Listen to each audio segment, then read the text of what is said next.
हमने ये पढ़ लिया था कि आईपीआर 1956 में क्या क्या अच्छी बातें थी और क्या क्या बुरी बातें थी। अब आईपीआर 1956 के बाद आता है न्यू इकोनॉमिक पॉलिसी, जिसको आप आईपीआर 1991 भी बोल सकते हैं।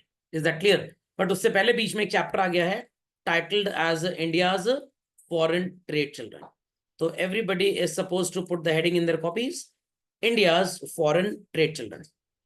चार बातें यहाँ पे आपको पढ़ाई जाएंगी। सबसे पहली बात, इंटरनेशनल ट्रेड होता क्या है, and it is as same जो मैंने आपको बैलेंस ऑफ पेमेंट पढ़ाने से पहले बताया था।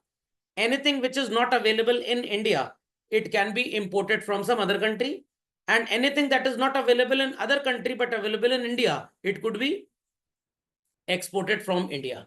इंडिपेंडेंस के टाइम पे हमारे फॉरेन ट्रेड के हालात क्या थे, आफ्टर इंडिपेंडेंस क्या हालात थे, और इनवर्ड लुकिंग स्ट्रैटेजी जो हमने लास्ट चैप्टर में पढ़ी थी, कि हमने उन चीजों को तो बनाना स्टार्ट कर दिया जिससे हम इंपोर्ट किया करते थे, बट ऐसा कुछ नहीं कर पाए जिससे हमारे एक्सपोर्ट्स बढ़ जाए। तो बस यहीं पे हमारा देश थोड़ी ज्यादा तरक्की नहीं कर पाया। तो चलिए लेट्स स्टार्ट चिल्ड्रन।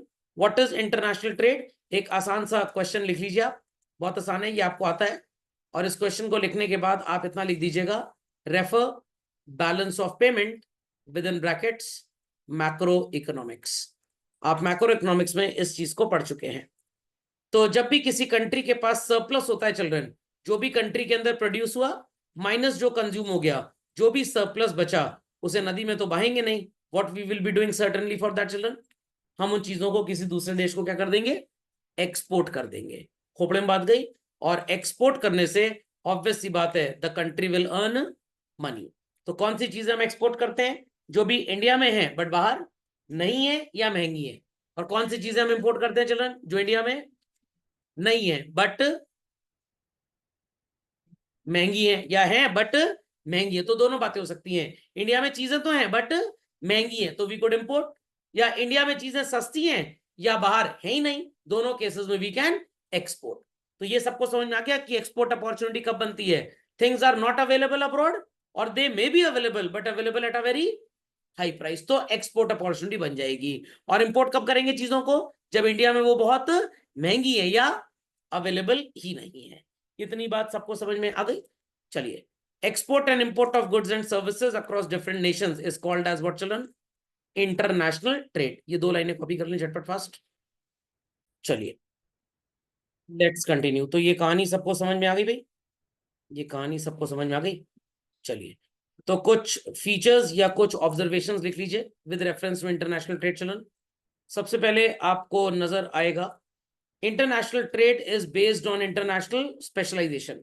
अगर इंडिया किसी चीज में स्पेशलाइज करता है, अगर आपको वो वाला एग्जांपल याद हो जहां पे मैंने आपको लिख के दिखाया था that there is a country called India and there is a country called US.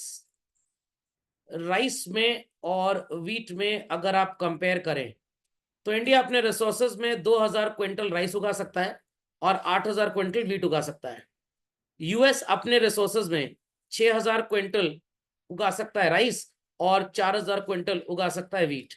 तो इंडिया किस चीज में यूएस से बेटर है चिल्ड्रन, वीट में, और यूएस किस चीज में बेटर है, राइस में। तो US will produce what children, rice and export it to India, and India will produce what, wheat and export it to US। इतनी कहानी समझ में आ गई। या एक एग्जांपल आप और याद करिए, आपको याद होना चाहिए, मैंने बताया भी था शायद आपको, the example of again children rice and wheat। Using all the resources India में 1000 क्विंटल राइस उग सकता है या 3000 quintal wheat. Using all the resources US में 2000 क्विंटल राइस उग सकता है या 8000 क्विंटल वीट उग सकती है। तो इंडिया दोनों में ही कमजोर है यूएस से, यस और नो चिल्ड्रन। बट अगर हम यूएस की राइस और वीट की एफिशिएंसी की बात करें तो कितने टाइम्स की एफिशिएंसी आपको नजर आती है, 4 टाइम्स। और इंडिया में एफिशिएंसी कितनी नजर आती है, 3 टाइम्स। तो यूएस ज्यादा एफिशिएंट है वीट में या इंडिया ज्यादा एफिशिएंट है वीट में, यूएस। तो यूएस क्या प्रोड्यूस करेगा, वीट, और किसे एक्सपोर्ट कर देगा, इंडिया को। इंडिया क्या प्रोड्यूस करेगा, राइस, और किसे एक्सपोर्ट करेगा, यूएस को। इसको बोलते हैं थ्योरी ऑफ इंटरनेशनल ट्रेड। क्या बोलते हैं, theory of international trade. This is called as absolute cost advantage and this is called as comparative cost advantage. जब ये किसी भी कंट्री में होगा तभी इंपोर्ट एक्सपोर्ट हो सकता है चिल्ड्रन। तो या तो आपका एब्सोल्यूट कॉस्ट एडवांटेज हो तब आप किसी चीज को एक्सपोर्ट और इंपोर्ट कर सकते हैं, या तो आपका कंपैरेटिव कॉस्ट एडवांटेज हो। तो थ्योरी ऑफ इंटरनेशनल ट्रेड में ये दो बातें आती हैं। समझ में आ गई बात? Next children, lower cost. अब पहले वाले एग्जाम्पल को अगर आप ध्यान से देखें, India specialized in wheat children and US specialized in rice. तो यूएसए में राइस सस्ता बनेगा और इंडिया में व्हीट। तो इंडिया व्हीट बनाएगा और किसको एक्सपोर्ट कर देगा? यूएस को। और यूएस राइस प्रोड्यूस करेगा और किसको एक्सपोर्ट करेगा? इंडिया को। और नीचे वाले एग्जाम्पल में ध्यान से देखिए, सेकंड एग्जाम्पल में क्या नजर आ रहा है? राइस का आउटपुट इंडिया में कम है एज वेल एज व्हीट का भी कम है, बट यूएस राइस और व्हीट के कंपैरिजन में कितने टाइम ज्यादा उगा रहा है? 4 गुना। और इंडिया सिर्फ 3 गुना ज्यादा उगा पा रहा है। तो ज्यादा एडवांटेज यूएस को है व्हीट उगाने में, ना कि राइस में। तो भाई यूएस में ही हमको व्हीट सस्ती मिलेगी, तो यूएस क्या करेगा? व्हीट उगाएगा और इंडिया को एक्सपोर्ट कर देगा। Is that understood? तो ये पॉइंट जब आप एग्जाम में लिखेंगे तो ये चीज जरूर लिखिएगा। Next, higher price in domestic market children. Again दोनों बातें सेम ही है। इंडिया में अगर चीजें सस्ती हैं और यूएस में महंगी हैं तो इंडिया क्या करेगा? यूएस को एक्सपोर्ट। और अगर यूएस में सस्ती और इंडिया में महंगी है तो यूएस क्या करेगा? वो इंडिया को एक्सपोर्ट कर देगा। नहीं समझे? इंडिया में चीजें सस्ती हैं और यूएसए में महंगी है तो यूएस क्या करेगा? एक्सपोर्ट। क्यों? इंडिया में सस्ती, यूएस में महंगी। हाँ सॉरी, ठीक बोल रहे थे आप। इंडिया में सस्ती और यूएस में महंगी, तो यूएस क्या करेगा हमसे? इंपोर्ट। हम क्या करेंगे? यूएस को एक्सपोर्ट। अब जब चीज यूएस में सस्ती हो जाएगी और इंडिया में महंगी हो जाएगी तो क्या करेगा यूएसए? वो एक्सपोर्ट करेगा और हम उसको इंपोर्ट कर लेंगे। समझ में आ गया? चलिए इस पॉइंट को मार्क कर लीजिए। खोपड़े में बात गई चलन, खोपड़े में बात गई। तो first 4 points are well understood by all. First 4 points are well understood by all children. तो पहला पॉइंट बात कर रहा है इंटरनेशनल स्पेशलाइजेशन की। दूसरा पॉइंट बात कर रहा है कि दूसरे देशों में चीजें अगर सस्ती हैं तो आप वहां से खरीदोगे। आपके यहाँ सामान अगर दूसरों से महंगा है तब भी आप उनसे खरीदोगे, और आपके यहाँ सामान अगर सस्ता है तो आप उनको बेचोगे, एक्सपोर्ट करोगे। Is that understood? Second children, सामान आपके यहाँ महंगा है, सस्ता है, कुछ भी है चिल्ड्रन, आपके यहाँ कुछ चीजें ऐसी हो सकती हैं जो अवेलेबल हैं बट दूसरे देश में तो अवेलेबल है ही नहीं। आयुर्वेदिक प्रोडक्ट्स, इसको एक्सपोर्ट कौन कर सकता है पूरी दुनिया में? सबसे ज्यादा सिर्फ इंडिया। इलेक्ट्रॉनिक प्रोडक्ट सबसे ज्यादा कौन पूरी दुनिया में एक्सपोर्ट कर सकता है? चाइना, क्योंकि उससे सस्ता किसी के पास है ही नहीं। तो इससे मार्केट भी बड़ा होगा या छोटा रहेगा? मार्केट बड़ा हो जाएगा। Is that clear? और जो कंट्री चिल्ड्रन एक्सपोर्टिंग कंट्री बन जाएगी उसकी कमाई बढ़ेगी या घटेगी? बढ़ेगी। कमाई का मतलब ग्रॉस डोमेस्टिक प्रोडक्ट, उसका जीडीपी भी बढ़ जाएगा। अभी आप मैक्रो में नेशनल इनकम जब पढ़ेंगे एक चैप्टर के बाद तब आपको ये और अच्छा समझ में आएगा। तो all these 6 points are understood well by all children. झटपट कॉपी करें इसको, झट। कोई क्वेरी है तो प्लीज आस्क। तो सबको इंटरनेशनल ट्रेड की कहानी समझ में आ गई भाई? चलते हैं आगे बच्चों। Gains from international trade total फर्जी टाइप का ट्रीटमेंट है। जो आपने अभी तक पढ़ा था वही इसके अंदर लिखा हुआ है, कोई खास चीज नहीं है, सिर्फ थोड़ी सी बातें तरीके से डिफरेंट है। इंटरनेशनल स्पेशलाइजेशन आप समझ गए। अगर आपके देश में बच्चों सरप्लस डोमेस्टिक आउटपुट है ही नहीं, क्या आप एक्सपोर्ट कर पाएंगे? बिल्कुल नहीं कर पाएंगे। जब भी आप इंपोर्ट और एक्सपोर्ट करेंगे तो एक्चुअली आप दूसरे देश से कंपटीशन कर रहे हैं। चाइना कभी नहीं चाहेगा कि कोई भी दूसरी कंट्री उसके जैसे और उसकी प्राइस पे गुड्स किसी दूसरी कंट्री को अवेलेबल करा पाए। तो it increases competition basically, and it is the bestest source of earning what children? Foreign exchange.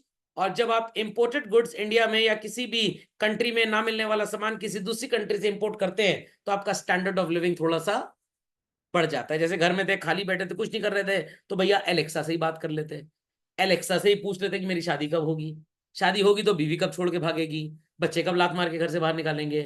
Srivastava ji समझ रहे हैं मेरी बातें? तो यही सब कम से कम एलेक्सा से बकवास भोग लीजिए, एटलीस्ट कुछ तो करिए। खाली बैठे थे एकदम वो सांड की तरह सड़क के बीच में गोबर कर रहे हैं, ना खुद हट रहे हैं ना किसी को जाने दे रहे हैं। तो खाली बैठने वाला इंसान तो सबसे दलिद्र है धरती पे। खाली बैठने से आत्महत्या कर ले आदमी। चलिए भाई, एनहेंसेस ट्रेड अपॉर्चुनिटीज। अगर आप इंपोर्ट एक्सपोर्ट नहीं कर रहे बच्चों तो क्या आपकी बिजनेस अपॉर्चुनिटी 100% होगी आपके पास? बिल्कुल नहीं होगी। And it increases the rate of growth of economy by earning more and more money as such. तो काफी बातें कॉमन थी, कुछ खास नया नहीं था चिल्ड्रन।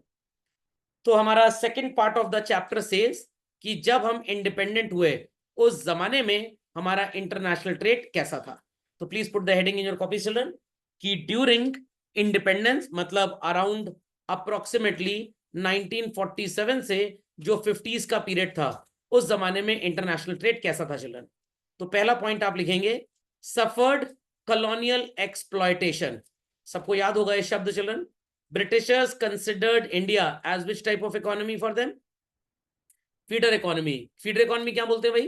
क्योंकि यहां से रॉ मटेरियल जाता था ब्रिटेन प्रैक्टिकली नेग्लिजिबल और जीरो एक्सपोर्ट ड्यूटी पे, और वहां से जो फिनिश गुड्स भी आते थे उन पे भी इंपोर्ट ड्यूटी जीरो होती थी। क्यों जीरो होती थी? ताकि इंडिया में उनको इजी मार्केट मिल जाए। तो that's why Indian economy became a feeder economy for them children. So they used our natural resources for domestic industrial output children। तो ये आउटपुट किसको फेवर कर रहा था उस समय? ब्रिटिशर्स को ब्रिटेन में या ब्रिटिशर्स को इंडिया में? ब्रिटिशर्स को ब्रिटेन में भी एज वेल एज इंडिया में भी। और अनफेवर्ड किसके लिए था ये? सिर्फ और सिर्फ इंडियंस के लिए। So please update these 2 points quick and fast. कोई क्वेरी है तो please ask. Moving ahead children, moving ahead. The next point children, the third point, Indian economy was exploited for British industrial goods। बाकी किसी भी country से आने वाला industrial good जब इंडिया में लैंड होता था तो उसके ऊपर इंपोर्ट ड्यूटी बहुत ज्यादा लगाई जाती थी। बट अगर वो ब्रिटेन से आ रहा है तो उसको दामाद समझा जाता था, घर जमाई समझा जाता था, और ड्यूटी बहुत कम थी। Is that clear? Is that clear? अगला पॉइंट, हमारे एक्सपोर्ट्स क्यों कम हो गए? क्योंकि ज्यादा चीजें जो इंडिया से एक्सपोर्ट होती थी children internationally, they were only handicraft items. But जब हैंडीक्राफ्ट इंडस्ट्री को ही ब्रिटिशर्स ने पैरों तले रौंद दिया तो हमारे एक्सपोर्ट्स भी कम हो गए चिल्ड्रन। खोपड़े में बात गई। एंड हमारा बीओपी सो कॉल्ड हो गया अनफेवरेबल। कब? ध्यान से सुनिएगा चिल्ड्रन, यहां लिखा है on the eve of independence balance of trade was favourable. कैसे फेवरेबल था? टूवर्ड्स ब्रिटेन जो सामान जाता था, I repeat children, towards Britain जो सामान जाता था, this was counted as what? Counted as what? Export. इसकी वैल्यू बहुत ज्यादा होती थी, और वहां से जो सामान इंडिया आ भी रहा है और इंडिया में वो सेल भी हो रहा है तो उसका अल्टीमेट प्रॉफिट किसको मिलता था? ब्रिटेन को। तो ये फेवरेबल तो था but only for British government. I repeat children, only for British government. और ब्रिटिशर्स जब देश छोड़ के गए तो फटाक से ये जो फेवरेबल बीओपी था ये क्या बन गया? अनफेवरेबल। Is that understood? और ये अनफेवरेबल क्यों बन गया? क्योंकि सारी चीजें तो अपने साथ ले गए, तो हमारे पास कोई इंडस्ट्रियलाइजेशन उस जमाने में था ही नहीं। हैंडीक्राफ्ट इंडस्ट्री हमारी ऑलरेडी डिके मोड पे चल रही थी। खोपड़े में बात गई। चलिए 1946-47 का एक डेटा यहां पे लिखा है कि हमारा एक्सपोर्ट और इंपोर्ट का जो डिफरेंस था that was 31 crore rupees favourable children. 47-48 में ये फटाक से गिर के कितना हो गया? 14 करोड़। एंड देयर आफ्टर हमारा बीओपी हमेशा से नेगेटिव हो गया काफी टाइम तक। समझ में आ गया? अभी पॉजिटिव चल रहा है आजकल, ऐसी कोई बात नहीं है, बट मैं उस जमाने की बात कर रहा हूं। तो इसी से पता लगता है कि जब ब्रिटिशर्स गए तो ढेर सारे रिसोर्सेज अपने साथ ले गए ताकि वो बेनिफिट इंडिया को ना मिले, किसको मिले? ब्रिटेन को मिले। Understood this children? Understood this? पक्का? और यहाँ पे लिखा भी हुआ है the direction of trade was confined largely to which country children? Only Britain. यहां से जाने वाला रॉ मटेरियल भी सस्ता और वहां से आने वाले फिनिश गुड्स भी इंडिया में सस्ते। इसीलिए उस जमाने में एक नारा आया था। क्या नारा आया था? नारा ना समझ लेना पैजामे का। Be Indian and say bye bye to Indian. Be Indian buy Indian. स्वदेशी अपनाओ। स्वदेशी मूवमेंट आपने पढ़ा होगा। उसका क्या मतलब है? लक्षद्वीप घूमने जाना है बस, मालदीव घूमने नहीं जाना। स्वदेशी अपनाओ मतलब इंडियन मेड गुड्स को आप प्रेफर करें। किसको? इंडियन मेड गुड्स को। थर्ड पॉइंट कॉपी कर लिया सबने? चलिए फोर्थ भी कर लिया? फोर्थ कर लिया चलन? चलिए तो composition indicated backwardness of an economy, क्योंकि हम उन चीजों को ज्यादा एक्सपोर्ट करते थे जिसपे अर्निंग्स बहुत कम थी, और जिनकी अर्निंग्स बहुत ज्यादा थी उनको हम एक्सपोर्ट कर ही नहीं पा रहे थे। वहां पे चाइना का जो ग्रेट लीप फॉरवर्ड प्रोग्राम था चिल्ड्रन, वो हमसे आगे निकल गया। ये आप आखिरी चैप्टर में पढ़ेंगे कंपैरेटिव स्टडी में चिल्ड्रन, तो इसको झटपट अपडेट कर लें। तो ये सारे पॉइंट्स सबको समझ में आए या बिल्कुल भी नहीं आए? समझ गए? या आपको फर्स्ट चैप्टर का थोड़ा रिवीजन ही लग रहा होगा शायद। चलिए दो तीन बातों के ऊपर जिक्र करना पड़ेगा बच्चों। वॉल्यूम ऑफ इंटरनेशनल ट्रेड बहुत ज्यादा नहीं था और बहुत कम भी नहीं था। अब एग्जाम में आपसे पूछा जाएगा why the volume of international trade was very low during British era due to the decay of Indian handicrafts. Is that clear? तो उस जमाने में ज्यादातर लोग हमारे यहाँ हैंडीक्राफ्ट इंडस्ट्री में डील करते थे, डिपेंड करते थे, क्योंकि इंडिया में मुगल पीरियड रहा, तो वहां पे ये नक्काशी, कारीगरी, जयपुर, राजस्थान वाले जो एरियाज थे, इन सब चीजों को प्रमोट बहुत ज्यादा किया जाता था। बट ब्रिटिशर्स को ये सब बातें पसंद नहीं थी। तो जैसे डांस, ड्रामा, सिंगिंग, हम लोग इन सब चीजों को ज्यादा प्रमोट करते थे, और ब्रिटिशर्स इंजीनियरिंग, मेडिसिन, इंडस्ट्रियलाइजेशन, इन चीजों को ज्यादा प्रमोट करते थे। प्रैक्टिकली आज भी यही हो रहा है। बच्चा कह रहा है मेरे को डांसर बनना है, बच्चा कह रहा है मेरे को सिंगर बनना है, कोई कह रहा है मेरे को स्पोर्ट्स पर्सन बनना है, उसके पिताजी क्या समझाते हैं, इतना बजट आता है स्पोर्ट्स के लिए, उसमें से बास्केटबॉल के लिए इतना है, और लेडीज कोटे के लिए तो सिर्फ इतना है, समझ लो तुम्हें क्या मिलेगा। तो इससे बेटर कि सीए बन जाओ, जिंदगी बर्बाद कर लो, इंजीनियर बन जाओ, जिंदगी बर्बाद कर लो, डॉक्टर बन जाओ, जिंदगी बर्बाद कर लो, और अगर सिंगर बनना है तो यूएस चले जाओ। नहीं समझे बात को? नहीं समझे? आप मान लीजिए अपने स्कूल के लिए, अपने कॉलेज के लिए ऑल इंडिया नेशनल चैंपियनशिप जीत के ले आइए। क्या आपके स्कूल में नियम है बच्चों, क्या बोर्ड में नियम है कि आपको अगली क्लास में पढ़ने का मौका दिया जाए? बिल्कुल भी नहीं। तो क्या कोई बच्चा अपने समय बर्बाद करेगा इन एक्टिविटीज में? कहेगा भैया चुप्पे चाप पढ़ लो, नहीं तो दिल मांगे मोर करना पड़ेगा एक ही क्लास में बिना पेप्सी पिए। समझ में आ गया? तो इन सब चीजों की इंडिया में कोई भी इंपॉर्टेंस है ही नहीं। तो डिके हो रहा है, बेसिकली क्या हो रहा है? डीके हो रहा है। नहीं समझे? समझ गए? चलिए, कॉम्पोजिशन ऑफ ट्रेड। कॉम्पोजिशन मतलब क्या क्या चीजें एक्सपोर्ट होती थी, आटा, दाल, चावल, मसाले वगैरह वगैरह, और क्या क्या चीजें इंपोर्ट होती थी। तो हम जिन चीजों को एक्सपोर्ट करते थे चिल्ड्रन, उसमें ज्यादातर क्या था? रॉ मटेरियल था चिल्ड्रन। तो दैट्स वाई हमारे एक्सपोर्ट्स एकदम कॉम्प्रोमाइज थे। हम ऐसी चीजों को बेचा करते थे जिसमें कमाई का जरिया बहुत कम था। तो वीट, राइस, जूट, इन ग्रेन्स में क्या आप उतना पैसा कमा पाएंगे जितना एक मशीन या टेक्नोलॉजी को एक्सपोर्ट करके सो कॉल्ड कमा पाएंगे? बिल्कुल भी नहीं। एंड ज्यादातर ट्रेड आप इंडिया और किसके बीच में देखते थे उस जमाने में? ब्रिटेन के बीच में। दूसरी कंट्री को अगर आप एक्सपोर्ट करेंगे तो भाई एडवांटेज ब्रिटेन का कम होगा आपका और दूसरे देश का ज्यादा होगा। ब्रिटेन जब आप एक्सपोर्ट करोगे तो दो प्रॉब्लम्स क्या थी? जब आपने एक्सपोर्ट ड्यूटी इंपोज ही नहीं की, I repeat, export duty impose ही नहीं की, in that case what will happen children? क्या कंट्री में रेवेन्यू जनरेट होगा? लाइक टैक्सेशन नहीं होगा। क्या कंट्री के वेलफेयर में पैसा खर्च होगा? बिल्कुल नहीं होगा। तो export duty was practically zero when things were exported and imported from Britain. और जो भी सामान आ रहा है और जा रहा है उससे फायदा सिर्फ उन्हीं को मिलता। तो पूरे ऊपर लिखे गए पॉइंट्स का नटशेल सबको समझ में आ गया? नहीं समझे? समझ गए? चलिए, कॉपी कर लिया सबने? तो समरी में इसको भी कॉपी कर लें बच्चों, ये इंपॉर्टेंट चीज है, क्योंकि एग्जाम में आपसे क्वेश्चन ऐसे ही पूछ सकते हैं। The volume of international trade was moderate due to, चार ऑप्शंस आपको दे देंगे। Less industrialisation, more industrialisation, decay of Indian handicrafts, promotion of Indian handicrafts. तो आपका सही जवाब क्या होगा? गलत जवाब option C, decay of handicraft option C में था। समझ में आ गया? समझ में आ गया? Export constituted more of raw material and majority trade was enrouted towards and from Britain only. झटपट लिखें, झटपट।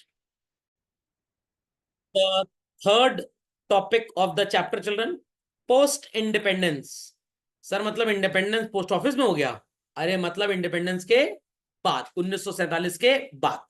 ये जो सबसे बड़ा झूठ है इंडिपेंडेंस, ये तो आपको पता ही होगा कि इतनी, जब ब्रिटिशर्स इंडिया से जा रहे थे तो उस समय की जो इंडियन नेशनल कांग्रेस थी, लॉर्ड माउंटबैटन ने उनके साथ एक अग्रीमेंट किया था कि हम आप इस देश को 99 ईयर्स की लीज पे देके जा रहे हैं, 2046 में चेक करेंगे आके कि आपका हिसाब किताब क्या है।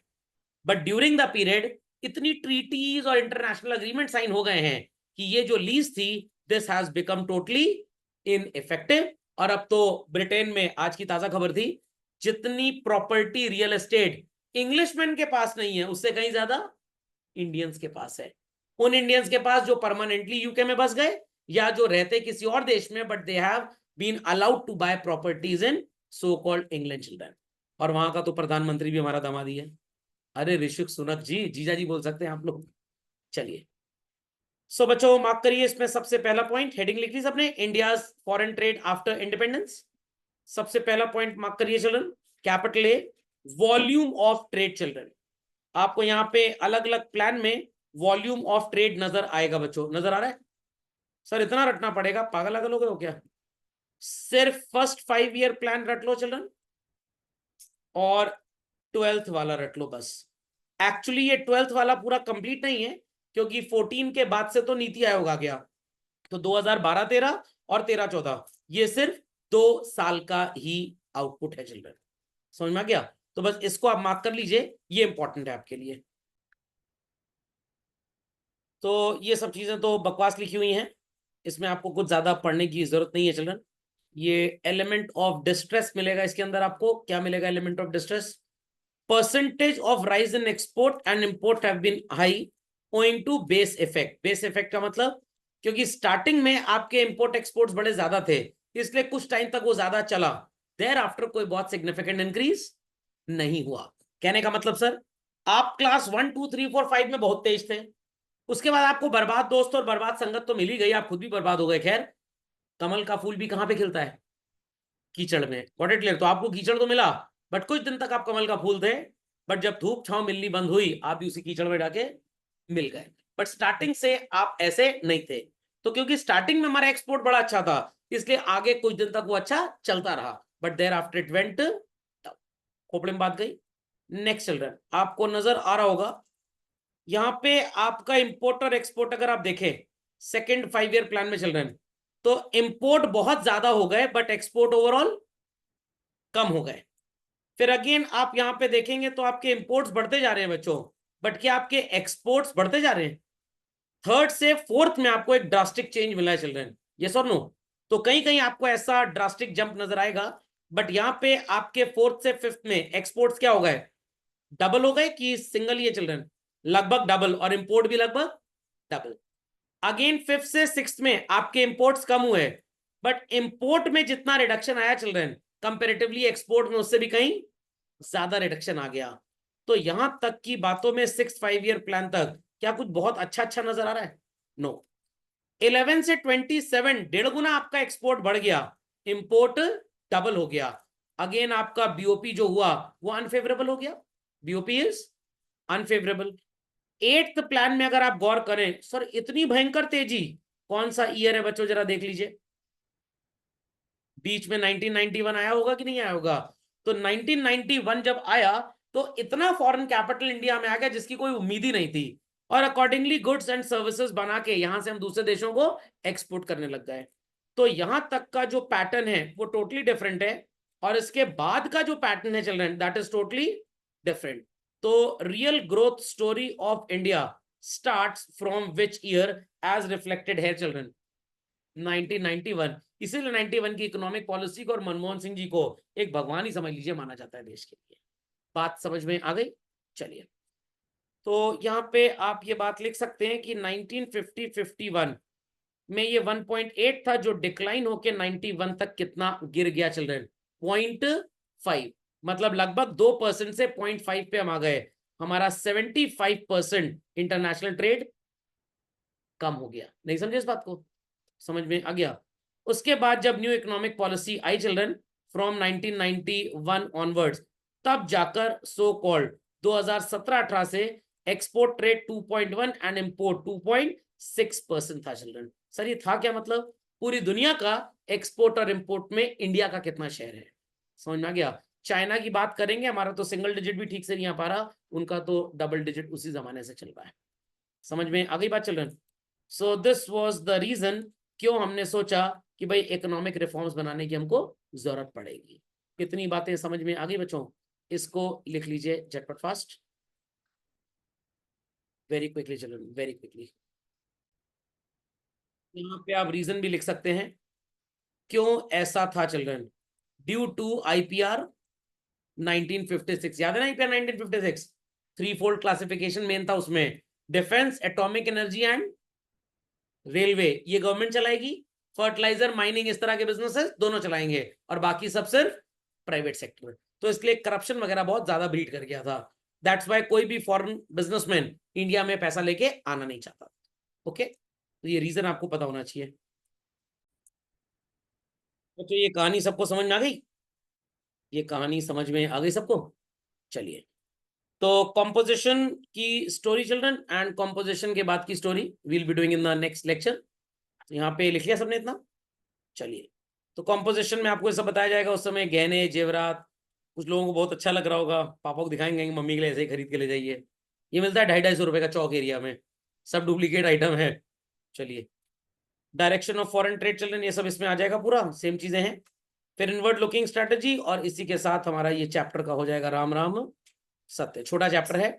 और फिर 1956 के आईपीआर के बाद 1991 का आईपीआर, जिसको आप न्यू इकोनॉमिक पॉलिसी भी बोलते हैं, यू स्टडी दैट बेसिकली। फिर एक आपका यूनिट आईडी का पूरा out of 3 units in the syllabus खत्म हो जाएगा। Is that clear? चलिए, दैट्स ऑल फॉर टुडे।